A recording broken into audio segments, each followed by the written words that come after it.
हमारे आपके बीच में समाजवादी पार्टी के राष्ट्रीय अध्यक्ष माननीय श्री अखिलेश यादव जी का आगमन हो गया है और मुझे ये बताते हुए बहुत ही हर्ष हो रहा है। समाजवादी पार्टी के नीतियों, कार्यक्रमों, विचारधारा और राष्ट्रीय अध्यक्ष जी के कुशल नेतृत्व पर विश्वास व्यक्त करते हुए आज बहुत बड़ी तादाद पर समाजवादी पार्टी में शामिल होने के लिए लोग आए हैं। मैं उनके कुछ नाम आपके सामने प्रस्तुत करूंगा और शेष सूची आपको प्रेस के बाद में मैं निश्चित रूप से प्रस्तुत करूंगा।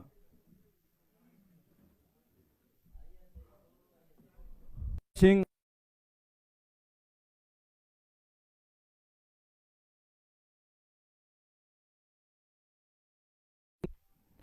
श्री सिंह समाजवादी पार्टी में बहुजन समाज पार्टी छोड़कर शामिल हो रहे हैं। श्री श्रीराम भारती पूर्व विधायक मिर्जापुर बीजेपी भारतीय जनता पार्टी छोड़कर समाजवादी पार्टी में शामिल हो रहे हैं। श्री अवधेश कुमार वर्मा पूर्व मंत्री शाहजहांपुर बहुजन समाज पार्टी छोड़कर समाजवादी पार्टी में श्री अवधेश कुमार वर्मा जी शामिल होने आए। श्री दाऊद अहमद पूर्व सांसद लखीमपुर, श्री दाऊद अहमद पूर्व सांसद लखीमपुर और मोहम्मद हलीम पार्षद लखनऊ। श्रीमती लक्ष्मी धनगर अलीगढ़ लोकसभा की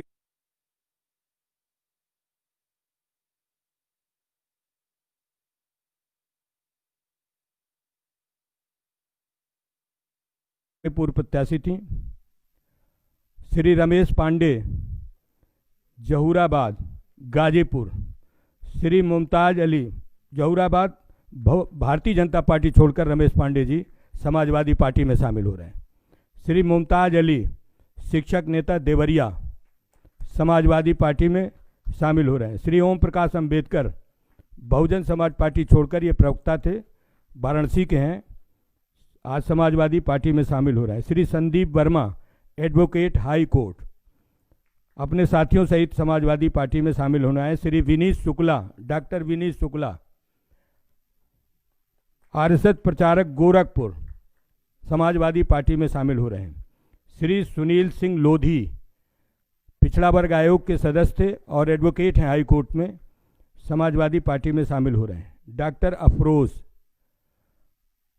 एरा हॉस्पिटल के डॉक्टर हैं और इन सब के साथ बड़ी सूची है। सुनीता वर्मा जी की सूची अगर माननीय राष्ट्रीय अध्यक्ष की इजाजत हो तो पढ़ दूं।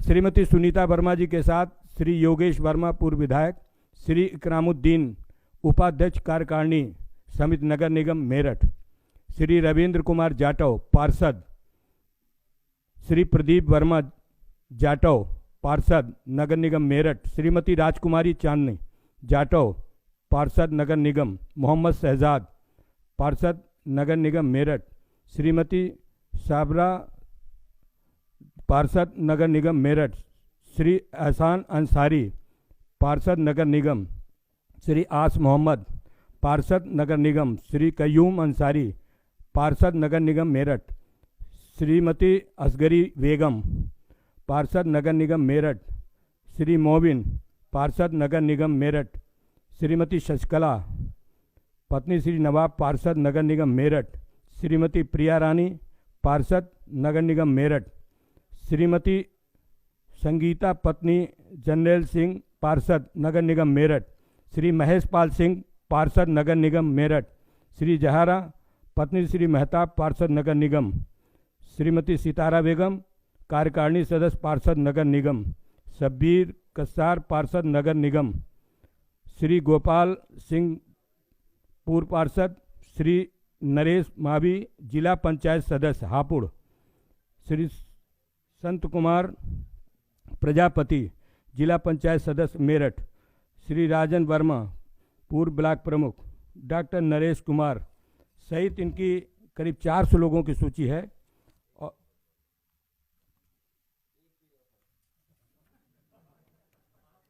श्री अजय भारती, पूर्व ब्लॉक प्रमुख, पूरनपुर जनपद पीलीभीत। श्री सैयद मोहम्मद ईशा, पूर्व चेयरमैन, मेरठ। विशाल वर्मा जाटव, एडवोकेट, पूर्व प्रभारी, पौड़ी लोकसभा, उत्तराखंड, बहुजन समाज पार्टी। प्रवीण भारती जाटव, जिला प्रवक्ता, आज़ाद समाज पार्टी। राहुल गौतम जाटव, पूर्व जिला प्रभारी, बहुजन समाज पार्टी। श्री मनोज चौधरी, पूर्व कोऑर्डिनेटर, मेरठ सहारनपुर मंडल, बहुजन समाज पार्टी। श्री दीपक वर्मा, क्षेत्र पंचायत सदस्य, जिला मेरठ। नरेंद्र कुमार जाटव, पूर्व विधानसभा अध्यक्ष। श्री ज्ञानचंद, श्री विष्णुदत्त जाटव, श्री सूरजपाल जाटव, श्री देवीदास जाटव गौतम, नरेंद्र जाटव, श्री मती संतोष जाटव, सुश्री सुशील कुमार जाटव, श्री चमन सिंह प्रधान, श्री सोनू त्यागी, वालेंद्र प्रधान, डॉक्टर अनिल कुमार जाटव, श्री कपिल कुमार जाटव, ओमपाल प्रधान, नेपाल जाटव ठेकेदार, राजकुमार सहित ये बड़ी सूची है। और दूसरे हमारे साथी श्री विजय पाल सिंह, पूर्व विधायक फरीदपुर बरेली के साथ हैं। श्रीमती सुनीता सिंह, पूर्व लोकसभा प्रत्याशी शाहजहांपुर। श्री मसीत उल्ला खान, पूर्व चेयरमैन नगर पालिका फरीदपुर। चिरौंजी लाल गंगवार, पूर्व जिला सहकारी बैंक अध्यक्ष। श्री राजेश गंगवार, पूर्व जिला पंचायत सदस्य। ये सब हैं, दूसरे हाल में हैं। श्री रविंद्र सिंह चौहान, डीजीपी, पूर्व डीजीपी बरेली। श्री ताजुद्दीन सभासद, नगर पालिका फरीदपुर। श्री रमेश गंगवार, प्रधान मिर्जापुर। रमेश कुमार गंगवार, प्रधान हरेला। सहित ये एक बड़ी सूची है विजयपाल जी के साथ में। और इसके बाद श्री अवधेश कुमार वर्मा जी के साथ बड़ी सूची है। उनके कुछ प्रमुख नाम हैं। सर्वेश कुमार वर्मा, पूर्व सदस्य, जिला पंचायत। मुकेश कुमार वर्मा, सर्वेश कुमार वर्मा, राम लड़ते पाल, ओंकार मौर्य, मनोज त्रिवेदी, तौलेराम वर्मा।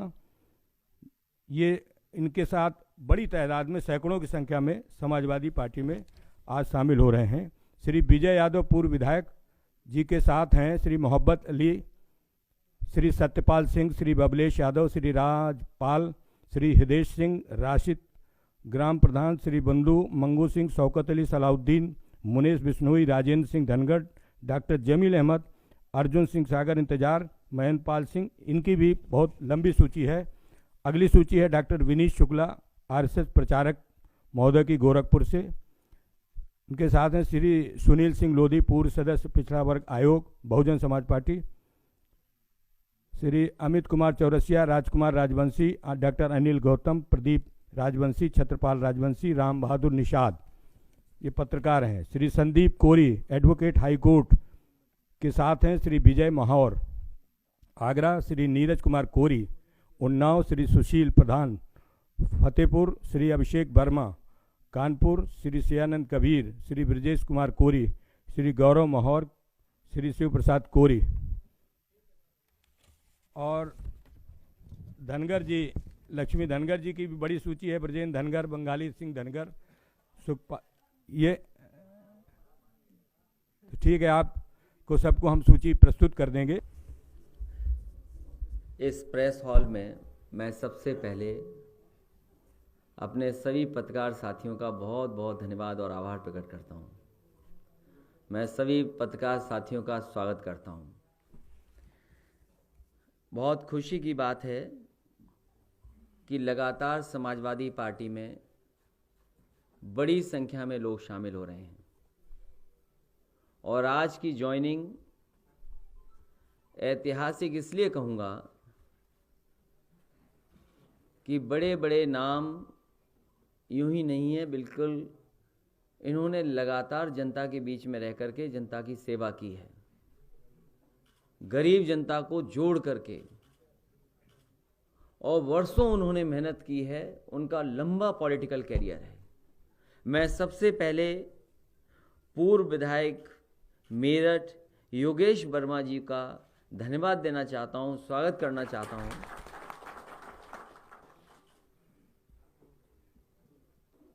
ये आंदोलन के साथ साथ न जाने कितने लोगों के साथ रह करके, जोड़ करके आगे बढ़े हैं। एक समय इन्हें अपमानित भी होना पड़ा, और ऐसा अपमान किसी भी विधायक के साथ नहीं हो सकता।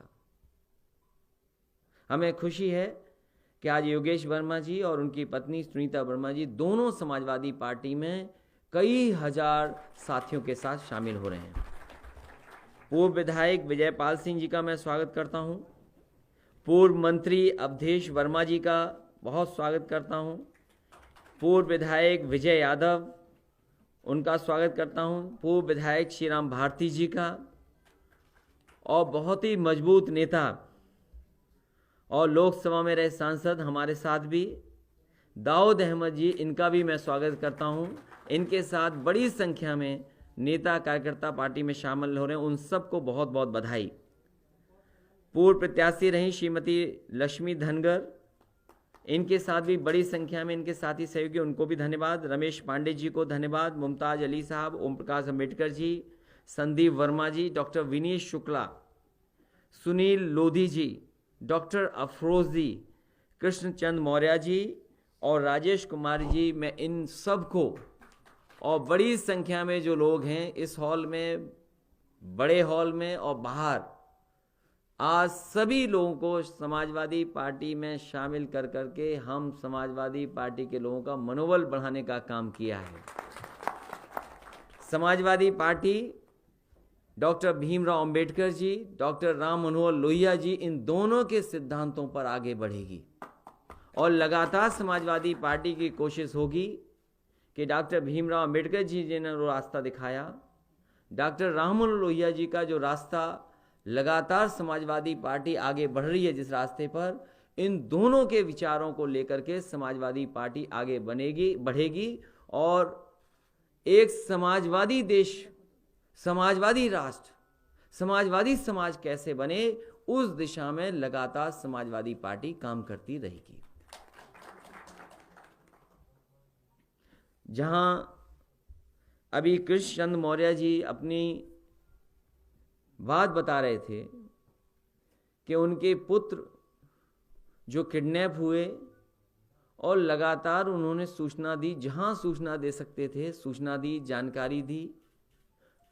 अगर इनकी पत्रों की फाइल देखेंगे तो कोई नहीं बचा होगा जिस तक अपनी बात न पहुंचाई हो, लेकिन आज भी उन्हें न्याय नहीं मिल पाया है। और ये एक कहानी नहीं है, ये इकलौते कृष्णचंद मौर्य जी नहीं है। न जाने कितने उत्तर प्रदेश में ऐसे लोग हैं जिनके साथ दिन प्रतिदिन घटनाएं हो रही हैं। न जाने कितने ऐसे लोग हैं जो फेक इनकाउंटर में मार दिए गए। कई ऐसे भी लोग हैं जिन पर कोई गंभीर धारा नहीं थी, कोई गंभीर मुकदमा नहीं था, उसके बावजूद भी फेक इनकाउंटर के बहाने इस सरकार ने उनकी जान ले ली। पूरे देश में सबसे ज्यादा अगर कस्टोडियल डेथ कहीं हुई है तो वो उत्तर प्रदेश में भारतीय जनता पार्टी की सरकार में हो रही हैं। सबसे ज्यादा अगर कहीं झूठे मुकदमे लिखे जा रहे हैं वो भी भारतीय जनता पार्टी की सरकार में लिखे जा रहे हैं। सबसे ज्यादा माताओं बहनों पर अगर कहीं घटनाएं घट रही हैं वो उत्तर प्रदेश में भारतीय जनता पार्टी की सरकार में हो रहा है। नेशनल ह्यूमन राइट कमीशन, जिस पर न केवल हमको बल्कि बहुत लोगों को भरोसा है, सबसे ज्यादा नोटिस अगर किसी सरकार को मिली हैं तो भारतीय जनता पार्टी की सरकार को नोटिस दी गई हैं। और यहां तक कहा गया है कि जो फेक इनकाउंटर हुए हैं उनके परिवारों को मुआवजा दिया जाए। इधर जब अखबार पढ़ते हैं, उठाते हैं, न केवल आम जनता, लोगों के साथ ही अन्याय हो रहा है। पुलिस के लोग पुलिस पर अन्याय कर रहे हैं। पुलिस के लोग, पुलिस की जो कांस्टेबल्स हैं, महिला कांस्टेबल्स हैं, उन तक पे अन्याय हो रहा है। किसान दुखी है, परेशान है। इतने झूठे मुकदमे किसान आंदोलन पर किसी पार्टी के नेता कार्यकर्ताओं पर नहीं लगे होंगे जितने समाजवादी पार्टी के नेताओं कार्यकर्ताओं पर लगे हैं। मैं आज फिर वही बात दोहराता हूं जो समाजवादी पार्टी लगातार दोहरा रही है। जो किसान आंदोलन कर रहे हैं, जो दिल्ली में आंदोलन कर रहे हैं या जगह जगह अपनी बात रख रहे हैं, समाजवादी पार्टी पूरी तरीके से उनका समर्थन करती है। ऐसे कानून वापस हों, क्योंकि अगर ऐसे कानून आएंगे तो हमारे किसान की कभी खुशहाली नहीं आ सकती। उनको लूट लिया जाएगा, उनकी खेती बर्बाद हो जाएगी और किसान को कभी भी बाजार के ऊपर नहीं छोड़ा जा सकता। अगर कोई मदद कर सकता है किसान की, गरीब की, तो वो सरकार मदद कर सकती है। ये तीनों कानून ऐसे हैं जिससे हमारे गरीब, हमारे किसान बर्बाद हो जाएंगे। इधर जो सरकार चली है दिल्ली की और उत्तर प्रदेश की, इन सरकारों की गलत नीतियों ने हमारे नौजवानों का काम, रोजगार और नौकरी छीन ली। कभी कभी लोग आरोप लगाते थे, इस सरकार से पहले जो समाजवादी सरकार थी जाति के आधार पर आरोप लगाते थे। हम उन लोगों को ढूंढ रहे हैं कि जो समाजवादी पार्टी पर जाति का आरोप लगाते थे, आखिरकार वो कहां हैं? अब क्यों नहीं किसी सरकार पर जाति का आरोप लगा रहे हैं? वो आंकड़े बहुत सारे हैं जिनको कहा जा सकता है, बताया जा सकता है, बस हम उन्हें ढूंढ रहे हैं कि वो आखिरकार जाति के नाम पर जो आरोप लगा रहे थे वो आज क्यों नहीं लगा रहे हैं। हम उन्हें भी ढूंढ रहे हैं जो कभी कभी समाजवादी सरकार में कहते थे 5 मुख्यमंत्री हैं। हम उन लोगों को भी ढूंढना चाहते हैं। अब कम से कम अब तो बोलो कि भारतीय जनता पार्टी में कितने मुख्यमंत्री हैं।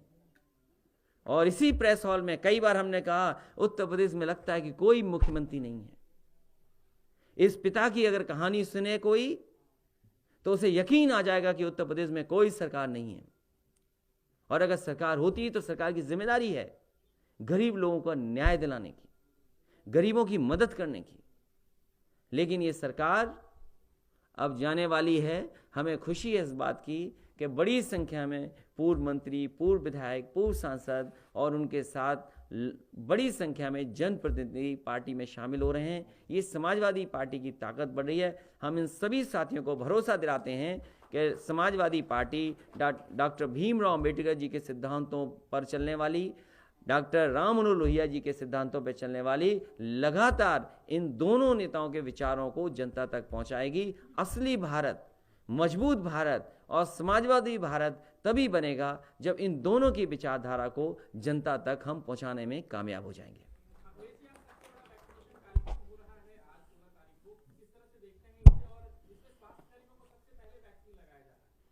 मुझे खुशी है इस बात की कि सरकार ने वैक्सीन का कार्यक्रम शुरू कर दिया है और वैक्सीन को लेकर के न केवल हमें चिंता थी, जिसको आपने बहुत प्रचार किया, आपने नहीं, भारतीय जनता पार्टी ने, और अब वैक्सीन आ गई है। कभी साइंटिस्ट, एक्सपर्ट्स या डॉक्टर्स या जो वॉलंटियर लोग हैं उनका हमें कोई शिकायत नहीं है। सवाल यह है कि गरीबों तक कब पहुंचा देंगे और गरीबों को फ्री देंगे कि नहीं देंगे। अमेरिका, जहां पर सबसे ज्यादा लोगों की जान गई है, लगभग 4 लाख लोग की जान जा चुकी है, वहां के राष्ट्रपति जो नए आए हैं उन्होंने तो बाकायदा कार्यक्रम बना लिया कि 100 दिन में वो कितने लोगों को वैक्सीन लगा देंगे। या दुनिया में और दूसरे देशों ने। हम अपनी सरकार से यहां जानना चाहते हैं कि इनका कार्यक्रम क्या है, फ्री कब तक लगा देंगे, सभी लोगों को कब तक वैक्सीन लग जाएगी, ये सरकार को बताना चाहिए। और जो खबरें आ रही हैं, आज ही बहुत सारी बड़ी प्रतिष्ठित एक मैगजीन ने जो खबर की कि एक वैक्सीन लगी, उससे बुजुर्ग 23 लोगों की जान चली गई। बुजुर्ग जो उम्र ज्यादा थी जिनकी, दुनिया के एक हिस्से में जो हमसे न जाने कितना आगे है, पर कैपिटा इनकम में ज्यादा है, एजुकेशन में बेटर है, हेल्थ इंफ्रास्ट्रक्चर में बेहतर है, वहाँ के जो स्टाफ, डॉक्टर, नर्सेस टेक्निकली और ट्रेनिंग वाइज भी हमसे बेटर हैं, सुपीरियर हैं। वहाँ पर अगर वैक्सीन लगाने से 23 बुजुर्ग लोगों की जान चली गई और इससे ज़्यादा लोग बीमार हैं जिनके साइड इफ़ेक्ट्स हैं। वहाँ के लोगों ने भी कहा, वहाँ के एक्सपर्ट ने कहा कि जो वैक्सीन लगे, डॉक्टर्स को, जो एक्सपर्ट कह रहे हैं वो कह रहे हैं कि डॉक्टर्स को कम से कम बहुत ही सावधानी बरतनी पड़ेगी जब वैक्सीन लगनी है। तो मैं उत्तर प्रदेश की सरकार से ये जानना चाहता हूं, क्या आपके स्टाफ, डॉक्टर्स, टेक्निकल लोग, उन्हें ट्रेनिंग दे दी गई है, उन पर पर्याप्त जानकारी है, और इसके साथ साथ जहां पर वैक्सीन लगनी है क्या पर्याप्त फंड पहुंचा दिए गए हैं? पता लगा है कि जहां जहां सेंटर्स बनाए हैं अभी तक कोई फंड नहीं पहुंचाया गया है। अगर फंड्स नहीं दिए जाएंगे तो क्या आप उम्मीद कर सकते हैं उस बात की? इसलिए जो कोई फैसला सरकार ले वो सावधानी से ले, एक्सपर्ट्स के सुझाव के साथ ले, डॉक्टर्स का सुझाव ले, नर्सेस, टेक्निकल लोगों का सुझाव ले, और जो लॉजिस्टिक्स है जिसमें कोल्ड चेन या कोल्ड किस वातावरण में पहुंचनी है वैक्सीन, उस सब का इंतजाम है कि नहीं है, और उसके लिए बजट और फंड्स की अवेलेबिलिटी है कि नहीं है। अगर ये सब तैयारी है तो हमें कोई आपत्ति नहीं है। कानपुर में एक महिला डॉक्टर वैक्सीन लगने के बाद बेहोश हो गई और एक दूसरी महिला डॉक्टर ने वैक्सीन लगवाने से मना कर दिया। देखिए, ये शिकायतें और इस तरह की बातें बहुत आएंगी, इसलिए सावधानी और हमें भरोसा अपने एक्सपर्ट्स पे करना पड़ेगा। अगर आप योगी जी पे भरोसा करना चाहते हो तो आप कर लीजिए भरोसा, ये आप पर निर्भर है, लेकिन हमें डॉक्टर्स पे भरोसा करना पड़ेगा। अगर मुख्यमंत्री जी चाहते हैं, दिल्ली की सरकार चाहती है, तो कम से कम हमें डॉक्टर्स, एक्सपर्ट्स पे भरोसा करना पड़ेगा। जो बातें मैंने कही हैं, अगर उसकी तैयारी है तो आगे बढ़े।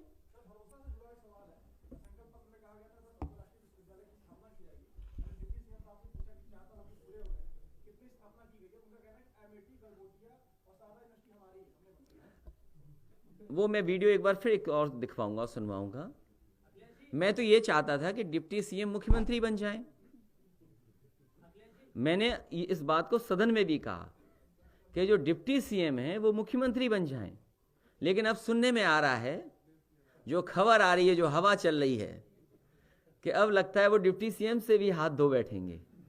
तो फिर यूनिवर्सिटी की बातें क्यों कर रहे हो? ये जितनी यूनिवर्सिटी बननी है, मेडिकल कॉलेज बनने हैं, समाजवादियों ने बनाए हैं। आने वाले वक्त में उत्तर प्रदेश के हेल्थ इंफ्रास्ट्रक्चर कैसे बेहतर हो, गरीबों को अच्छा इलाज कैसे उपलब्ध हो सके, फ्री इलाज कैसे उपलब्ध हो सके, उस दिशा में समाजवादी पार्टी काम करेगी।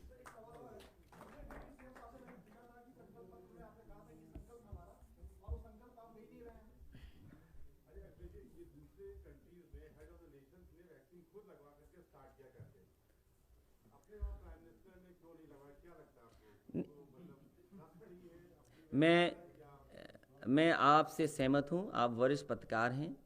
मैं आपकी इस बात से 100% सहमत हूं, और बात यहीं नहीं ख़त्म हो।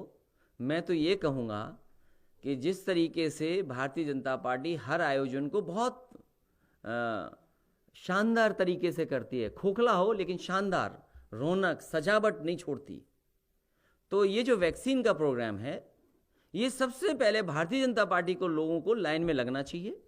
जिस तरीके से ताली थाली बजी थी, उसी तरीके से सब लोग आगे आएँ और लगवाएं, और 1 साल बाद समाजवादी पार्टी की सरकार बनेगी, हम सब लोग फ्री लगवा लेंगे।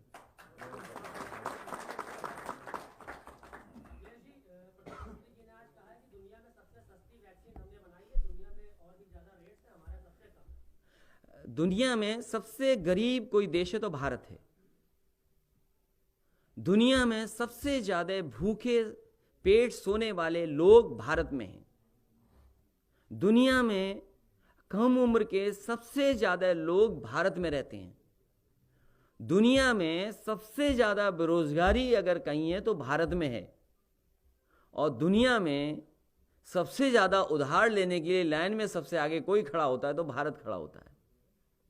तो कम से कम हमारा भारत देश का जो पुराना परिचय और पहचान थी कि हमारा देश सोने की चिड़िया है, तो मैं चाहूँगा कि उस दिशा में क्या ठोस कदम उठे हैं। और वो जो ट्रिलियन इकोनॉमी की बात थी, उसी की नकल कर करके उत्तर प्रदेश की सरकार ने कहा कि हम भी ट्रिलियन इकोनॉमी तक ले जाएंगे। उन्होंने 10 कहा, इन्होंने कुछ कम कहा। तो मैं ये जानना चाहता हूं, कोविड में सबका वेतन काट लिया, वो किसी व्यक्ति का बचा नहीं होगा जिसके वेतन की कटौती ना हो गई हो।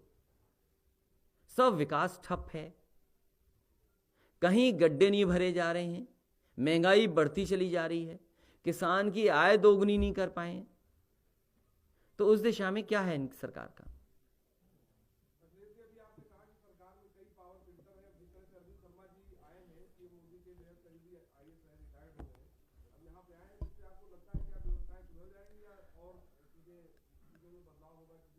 क्योंकि बहुत दूर से आए हैं, गुजरात से, वहीं जा रहा है, आ नहीं रहा है। बहुत दूर से आए हैं। हमें तो ये लग रहा है अब कि जो समाजवादी पार्टी की सरकार ने काम शुरू किए थे, अब ये गुजरात से जो नए आए हैं, ये जल्दी काम करा देंगे। जैसे Purvanchal express, Samajwadi Purvanchal express way है, उसकी हालत आपने देखी होगी, मैंने वीडियो चलवाया था, और नहीं तो दोबारा आपके सामने दिखवा दूंगा मैं। वो जल्दी बन जाएगा क्योंकि वो खुद मऊ के रहने वाले हैं। मऊ से 2 सड़कें स्वीकृत हुई थीं और कई सड़कें बन रही हैं वहां पर। NHAI का बहुत पुराना प्रोग्राम, जिसमें जमीन को लेकर के बहुत सारे इश्यूज थे, उनको रिजॉल्व किया था समाजवादी सरकार ने। NHAI की सड़क बन रही है गोरखपुर टू बनारस, उसमें तेजी आ जाएगी। समाजवादी पूर्वांचल एक्सप्रेस शायद बन जाएगा, और मऊ को जोड़ने वाली 4 लेन भी समाजवादी ने दी है। तो अब 8-9 महीने में क्या नया हो जाएगा उत्तर प्रदेश में? ये तो जाने वाले लोग हैं, अब ये सरकार जाने वाली है। ये झगड़ा लगा सकते हैं, ये नफरत फैला सकते हैं, ये गाली दे सकते हैं, झूठे मुकदमे लगा सकते हैं, तोड़फोड़ कर सकते हैं, लोगों को अपमानित कर सकते हैं। अब इतना ही तो बचा है वक्त, लेकिन जनता तैयार है। इस बार उत्तर प्रदेश की गरीब जनता तैयार है कि इनको सबक सिखाया जाएगा। आपने भी कहा कि फ्री वैक्सीन लगवाई जाएगी, मायावती ने भी अपने प्रेस कॉन्फ्रेंस में कहा है कि हमारी सरकार आती है तो फ्री वैक्सीन लगवाई जाएगी, क्या कहेंगे आप? इसमें क्या कहेंगे? इसमें यही कहेंगे कि आप 4 लगवा लेना, क्योंकि एक वैक्सीन के 2 डोज हैं तो आपको 4 मिलेंगे। आप 4 के लिए तैयार हैं?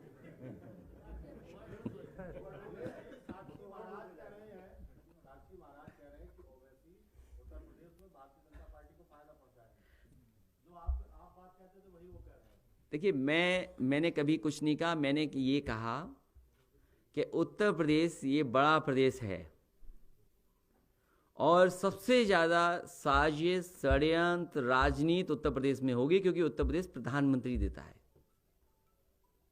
उत्तर प्रदेश की जो पॉलिटिकल हैसियत है वो इतनी बड़ी है कि यहां सब कुछ होगा। जो जो आपने नहीं देखा, नहीं सुना होगा, वो सब यूपी में होगा। और उसके बावजूद भी मुझे भरोसा है कि उत्तर प्रदेश में आने वाले समय में समाजवादी सरकार बनेगी, क्योंकि आज भी वही काम आगे बढ़ रहे हैं जो समाजवादी सरकार ने दिए थे, उनको भी रोक दिया। ये हमारे मेरठ से लोग आए होंगे। मेरठ करनाल रोड न जाने कितनी चल रही होगी अब, जो बड़ी सरकार ने, कोई जिला नहीं बचा जहां सड़कें ना बनाई हो समाजवादियों ने, बिजली को लेकर के ना किया हो। तो इसलिए जनता ने काम भी देखा है, 100 नंबर देखा, एम्बुलेंस देखी, मेडिकल कॉलेज सुविधाएं देखी। इसलिए जनता तैयार है, और किसानों को सुविधा देने का भी काम समाजवादी लोग करेंगे। वो बातें बाद में आएंगी, जो बड़ी बातें होनी है। लेकिन ये साजिश और षड्यंत्र उत्तर प्रदेश में बहुत होगा।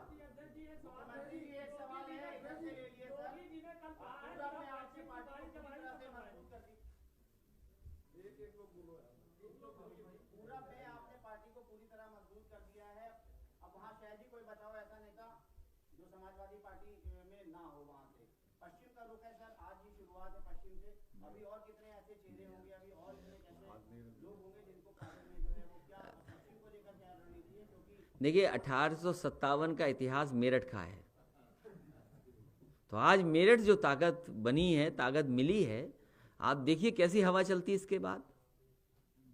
और मैंने इसीलिए कहा कि डॉक्टर भीमराव अंबेडकर जी, डॉक्टर लोहिया के दोनों के विचारों को साथ रख करके लेकर के समाजवादी पार्टी चलेगी।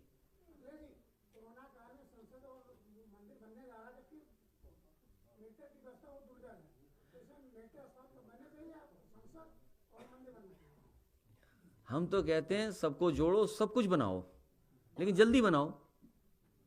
आप सड़क नहीं बना पा रहे, बिजली नहीं दे पा रहे, अस्पताल में इंतजाम नहीं कर रहे। अरे सबसे प्रिय योजना आपकी थी कूड़े की, आप कूड़ा नहीं खत्म कर पा रहे। आपकी उससे प्रिय योजना थी शौचालय की, इज्जत घर। हर जिले में 1-1 लाख की भ्रष्टाचार दिखाई दे रहा है, 1 लाख शौचालय का भ्रष्टाचार। कोई जिला नहीं है जिसमें 1 लाख शौचालय में भ्रष्टाचार न हुआ हो। और प्रधानों पे तलवार टांग दी कि जांच करेंगे इनकी। तो जो प्रधान ईमानदारी से काम कर रहे थे, उनके ऊपर न जाने कितना प्रेशर बना दिया। तो सवाल यह है कि जो प्रिय योजना है वो भी लाखों में ऐसी है। और अब तो पॉलिटिकल प्रचार हो रहा है गांव-गांव, गली-गली। और वो सोचिए कैसी भाषा का इस्तेमाल हो रहा है। ये भारत का झंडा बदलने की साजिश हो रही है, याद रखिएगा आप। जो तस्वीरें आ रही हैं, जो गाली गलौज हो रहा है, तो दिखाई नहीं देता क्या किसी को कि क्या हो रहा है ये सब।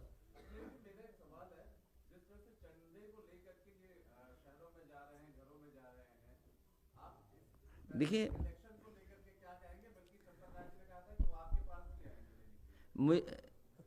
हमारे बहुत अच्छे पत्रकार साथी हैं ये, जिन्होंने ये बहुत अच्छा सवाल पूछा आखिरी में। हम आप सब जितने लोग बैठे हैं, कोविड ना होता तो साल में हम न जाने कितने चंदे देते हैं। मुझे याद है और हम सब जानते हैं इस बात को, न जाने कितने आयोजन हमारे सड़कों पर, गांव में होते हैं, वो चंदों से होते हैं। चंदे दिए जाते हैं, चंदे लेते हैं, पर्ची कटती है। हर नवरात्र में देखते होंगे हर जगह पर चंदा बस लिया जाता है।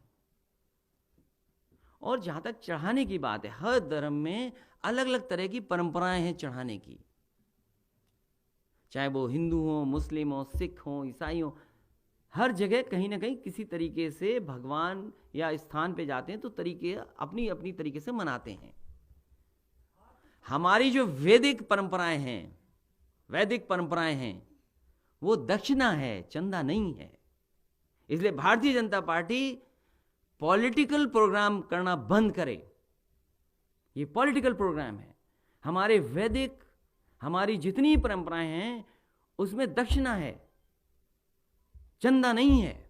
आप उठा लीजिए वेद, उठा लीजिए महाभारत, उठा लीजिए रामायण। हिंदू धर्म में, हिंदू परंपराओं में, क्योंकि हम भी हिंदू हैं, चंदा शब्द नहीं है। अगर चंदा शब्द हो तो आप बता देना मुझे। इसलिए भारतीय जनता पार्टी ये सब पॉलिटिकल प्रोग्राम कर रही है, क्योंकि वो वैक्सीन नहीं लगा पा रही, नौकरी नहीं दे पा रही, किसान की आय दोगुनी नहीं कर पा रही। इसलिए जानबूझ करके जनता का ध्यान हटाने की बात है। इसलिए दक्षिणा की बात है तो हम तो दक्षिणा हमेशा देते आए। किसी मंदिर में मैं गया हूंगा पूरे अपने जीवन में, बिना दक्षिणा के नहीं लौटा हूंगा। चाहे पुरी के मंदिर में गया हूं, चाहे सोमनाथ के मंदिर में गया हूं, और तिरुपति में एक बार गया था तो लोगों ने कहा कि यहाँ पर बाल कटाना बहुत शुभ माना जाता है। तो मैं इंजीनियरिंग कर रहा था, मैंने बाल भी कटवाए, बाल भी दान दिए। किसी ने कहा कि यहाँ पर चित्रकूट में परंपरा ये है कि नंगे पैर जब चलते हैं, आप परिक्रमा करते हैं तो ज़्यादा पाते हैं। तो मैंने कहा मैं तो पहले भी एक बार परिक्रमा कर चुका हूँ, किसी ने देखा ही नहीं, न जाना कोई। जब नेताजी ने वहाँ पर एक शिविर किया था, उस समय मुझे लगा कि 5 बजे ठीक समय है, थोड़ा ठंडा हो जाएगा, लेकिन मुझे याद नहीं रहा कि ये मध्य प्रदेश और बुंदेलखंड का इलाका है। 5 बजे शाम के हमने नंगे पैर पदयात्रा की थी, पूरी परिक्रमा की थी, और आज फिर परिक्रमा की थी।